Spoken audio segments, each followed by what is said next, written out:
Good morning, friends. It's Melanie Sobocinski.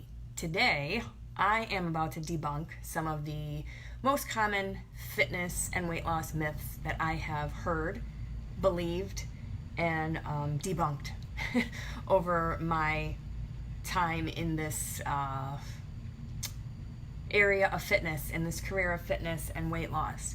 I have heard many different myths. Is it eat less, move more, no pain, no gain, muscle weighs more than fat, all these things. But I'm just going to kind of go over some of the ones that I hear all the time and that are most common.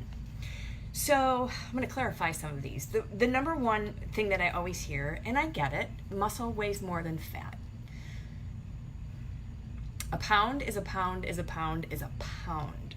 If you have a pound of feathers and a pound of bricks, they're both going to equally measure out to a pound on a scale. They're going to take up different space, just like muscle takes up less space than fat. So sometimes when we start a fitness journey, a lot of people get upset because they look at the number on the scale and it might go up.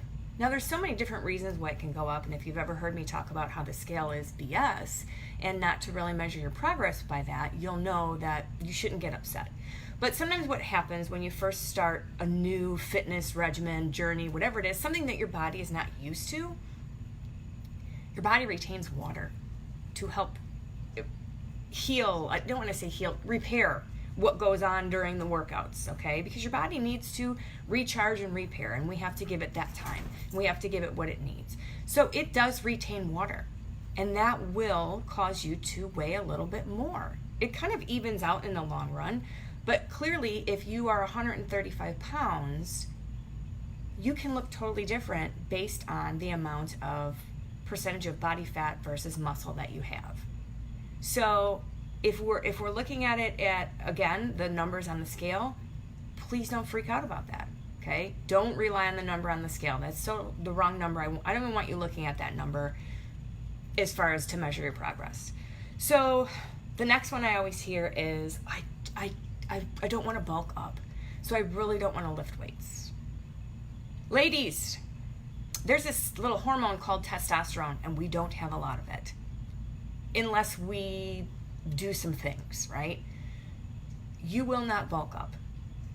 Yes, lift weights. Lifting weights burns more calories if we're looking at it that way. But again, when we look at things like this, we need to look at it from a health aspect. So building muscle and building lean tissue actually helps with our bone density. Hey, so that long term improves our health. So think of it that way. Go out and lift some heavy things. You will not bulk up, I promise you.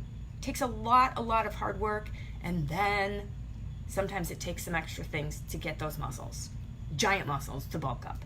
Number 3, you burn more calories during your workout than you do after. Kind of true, kind of false, depending upon what kind of workout you're doing. Now, don't put me down for cardio. It is a waste of my time, and it bores me until tears. I will do a little bit of it, but it has to be something that is just not just walking on the treadmill and staring into space. You will burn calories while you're doing cardio. And then when you're done, that burning of the calories kind of stops. If you are lifting weights or doing a circuit training or doing a HIIT workout, you will be, again, where this whole repairing of the muscles goes on. It requires more energy for 24 plus hours afterwards, which then keeps the metabolism up high, hopefully if you're fueling your body properly, keeps your energy up higher, those kind of things. So kind of true, kind of false. Don't put me down for cardio. More bang for your buck doing a circuit workout, a body weight workout, something that requires your muscles to be challenged. More bang for your buck. Half the time, twice the results, half the workout. Like, you don't need to be on a treadmill for days on end. So cut your cardio in half. Just going to say that. Different story, different day. Number 4, you can spot train problem areas. Oh my God, you don't even know how much I wish that was true. I wish that I could do 100 million crunches and have 6-pack abs. Another myth coming at you. I wish that I could do tricep dips and have tight triceps and do abs of steel and buns of steel and have those. I had abs of steel way back in the 90s, right? Never once have I had abs of steel. Like, I'm not saying don't do these exercises. They're great for you, but don't get discouraged when you're not seeing those results that the girl in the video has, or whatever it is, because our bodies are just made to store fat in certain places, and we cannot control where and how that fat burns off, so to say. So spot training, yeah, that's a myth, total myth. So what do I have here? Number 5, sorry. So remember I said more myths coming up. Ab exercises will give you a six-pack. Again, I so wish that was true. You know, you've heard this line of abs are made in the kitchen. I'm going to tell you that if you're focusing on just getting a six-pack abs, you are missing the boat. And you'll hear me say this all the time.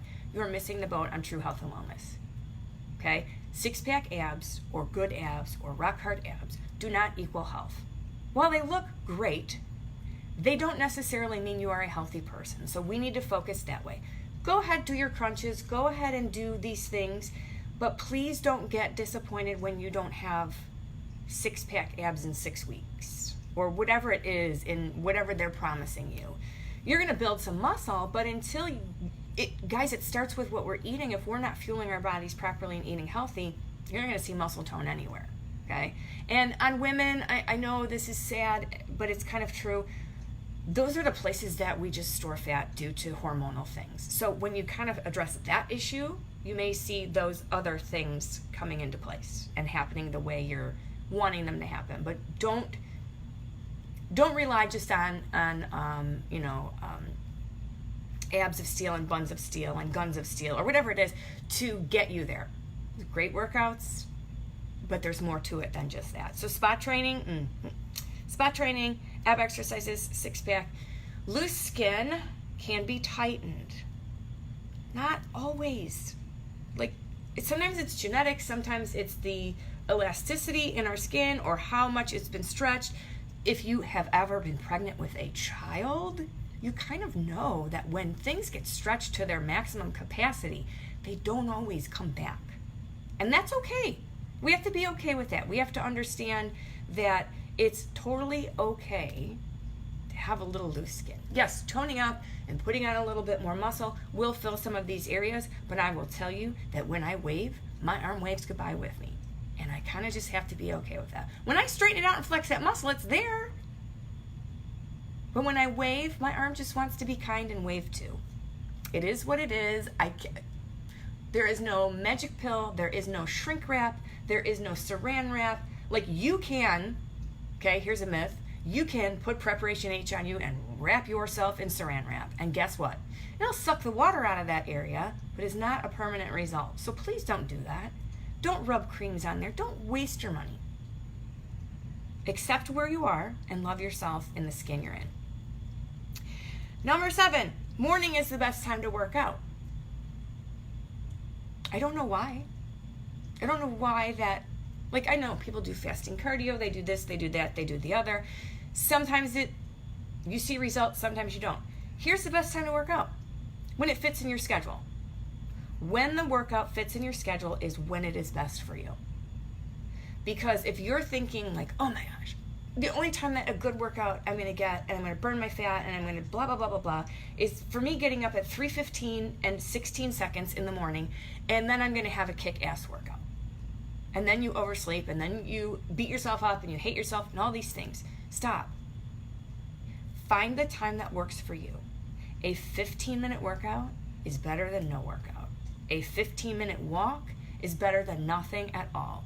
So if that's all the time you have in this little, it makes you feel so much better to just get it in instead of stressing over, well, this magazine says I should do it at this time, and this person says I should do it at that time, and so says I should do it twice a day and stand on my head before I do it. Unfortunately, there's no magic pill, quick fix that's going to get all these things that I'm talking about all aligned. What I want you to understand is these myths have been around for as long as I've been in the industry, and even prior to that, when I would think that if I did these things, it would work. Someone one time spread a rumor that I was pregnant.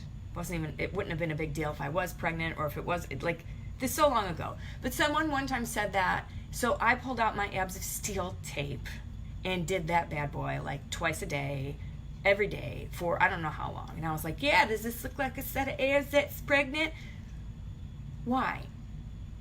Okay, so if that's what you're focusing on is, whether or not the number is moving on the scale because you're worried about muscle weighing more than fat, or if you're going to, oh my goodness, if I bulk up, I'm going to look like She-Hulk, right? Which sometimes is not necessarily a bad thing if that's what you're looking for. I'm going to burn more calories if I work out this way or that way. And if I do all these ab exercises, I'll see the six-pack abs. If that's what you're focusing on, stop. Stop right now. You should be working out because your body can actually do these things, these amazing things that we take for granted because some people can't even do them. So keep doing them. Work on getting stronger each day from the inside out. Work on fueling your body properly. Work on eating healthy. Work on the numbers of your labs versus the number on the size of your damn pants and that scale. Because that means nothing in the grand scheme of things. Somebody told me the other day that they were worried that their insurance was going to go up because they gained weight. And if that's what they're judging it on, they're wrong. They're making this is what society is doing to us. They're telling us if we have gained a little bit weight, we're unhealthy, we're fat, and our insurance isn't going to cover us, or we'll have to pay more for it. And that is BS. That goes along with all these myths. I'm off on a tangent right now. I went a little further than I wanted to with this. Those numbers, in the grand scheme of things, cannot say, hey, how's your cholesterol? How much body fat percentage do you have on your body? You can have a guy go into the doctor who weighs 235 pounds and has over 50% body fat. He's probably a little unhealthy. I'm going to bet you that his numbers are going to be different than the guy that weighs, did I say 235? That weighs 235 pounds at 8% muscle. But because this chart over here, this mythical chart says you're overweight, they're going to classify you as overweight and you may end up paying more for your insurance. I think that's crap. We're focusing on the wrong things. So focus on the health aspect of it all. Focus on the fact that, how do you feel? How do your clothes fit? What is your energy like? How are you sleeping? What do your labs look like compared to the last time? Are they better? Are they worse? Those are not myths. Those are things we need to focus on. So these myths are just exactly what they are, myths. Don't stress over them. Don't over-obsess over them. Sometimes you got to find that happy medium with it. Some people really like to do certain exercises and they're not looking for this result of this, that, or the other. For me, I used to look at it that way. I used to look at it as, well, how come I have this still? I work out so hard and I'm not seeing the results. I am 44 years old and my cholesterol is in the 160s. When I was in my 20s, my cholesterol was well over 220. That's where I'm looking at it from right now. I'm not looking at it from, oh, I'm not skinny. I don't fit into, I'm not fit. Like, if that's what you're looking at, please step back and take a look at the big picture and understand that it has to come from a health aspect. And this is going to come from the inside out. And sometimes we have to change our mindset and take it away from what I call this diet mentality and what society's been telling us is wrong or right based on how we look or what size clothes we wear or what an insurance company says about our weight. We need to take the focus off that. And I so wish that the doctors would take a stand for this and understand. But I don't even know that they take the time to really look at that. I don't know. I know the doctor I go to really does. I don't know about your doctors. I really don't. But at the end of the day, these fitness and weight loss myths are exactly what they are. They are myths. So don't freak out over them. There's hundreds and millions of them. If there's one that you're like, well, wait, what about this? This is what I was told about this. Look, I'll help you find out if it's a myth or not. And if I can't find the answer, I'll get someone who knows the answer, because we need to stop stressing over things like this and focus more on the health aspect of it and starting from the inside out. Because I've always said this, you can look like the six-pack ab chick, you can look like whoever it is, but if you don't feel good from the inside out, your inside can be really, really ugly as far as high cholesterol, high blood pressure, inflammation, like all these things. And until those areas are addressed, we need to not focus on six-pack abs and whether or not our arms are waving goodbye and whether or not we're burning the right amount of calories based on what we're eating. It's just for me, it works for some people, but for me, that's just not the way. So I want you to know that these myths, whether you're freaking out about them or not, you can stop.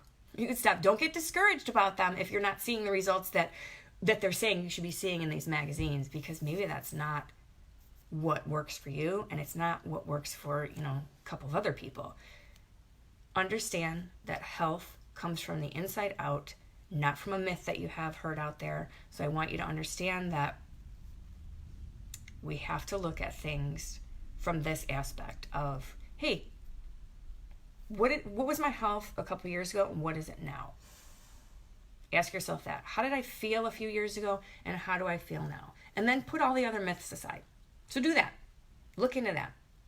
Put the myths aside and start looking at how you feel and what your health is. Because at the end of the day, that's what's going to give you the longevity. That's what's going to give you the sustainability. And as I always say, sanity. Okay? That is all I have for you today. Thank you so much for joining me. And I will catch you later. So until next time, be well, friends.